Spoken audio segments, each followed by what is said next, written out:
મેઘ અને મહેન્દ્ર શાહ વિરુદ્ધ ફેમા હેઠળ કાર્યવાહીનો કેસ સામે આવ્યો છે। અમદાવાદના પાલડીના આવિષ્કાર ફ્લેટમાં ઈડીએ દરોડા પાડ્યા હતા। ઈડીના સર્ચ ઓપરેશનમાં મળી આવ્યો વધુ કિંમતી મુદ્દામાલ। તપાસમાં 4 વૈભવી કાર અને 15 લાખની રોકડ મળી આવી છે। 1.5 કરોડની કિંમતની લક્ઝરી બ્રાન્ડની ઘડિયાળો પણ મળી આવી છે। અગાઉ તપાસમાં વિદેશી માર્કાવાળું મળ્યું હતું 88 કરોડનું સોનું। DRI અને ગુજરાત ATSના સંયુક્ત દરોડામાં ઘટસ્ફોટ થયો હતો। તો મેઘ અને મહેન્દ્ર શાહ વિરુદ્ધમાં ફેમા હેઠળ કાર્યવાહીનો આ કેસ સામે આવ્યો હતો।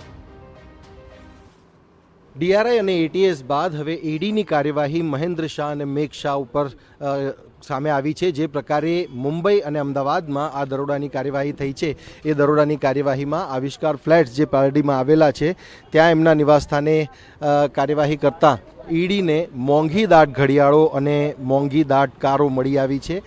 અને એ સિવાય અલગ અલગ બેંકના જે દસ્તાવેજો છે અને જે ચેકબુક સહિતની જે વસ્તુઓ છે એ ઈડીએ જપ્ત કરી છે। અગાઉ પણ DRIની કાર્યવાહીમાં ATSની કાર્યવાહીના જોઈન્ટ ઓપરેશનમાં 80 કિલોથી પણ વધારે ગોલ્ડ અને અન્ય વસ્તુઓ જે છે એ કબજે કરવામાં આવી હતી। ડબ્બા ટ્રેડિંગ અને શેર બજાર સાથે સંકળાયેલા આ બંને પિતા પુત્રની આગળની જે તપાસ છે તપાસમાં હજી પણ મોટા ખુલાસાઓ સામે આવે એવી પૂરેપૂરી શક્યતા છે।